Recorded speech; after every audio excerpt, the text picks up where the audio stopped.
Oray-orayan nyaeta kawih kaulinan Sunda anu sok dikawihkeun ku barudak anu ulin oray-orayan.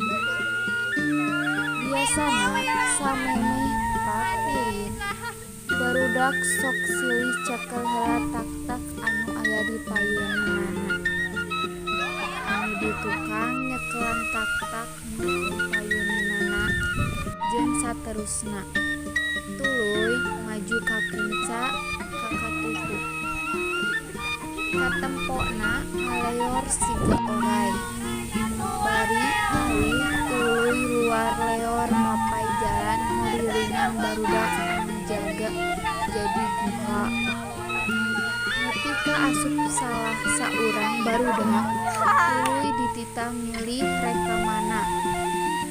Naha rek miluan ka kelompok nu kahiji, guha katuhu atawa milih ka kelompok nu kadua guha katilu.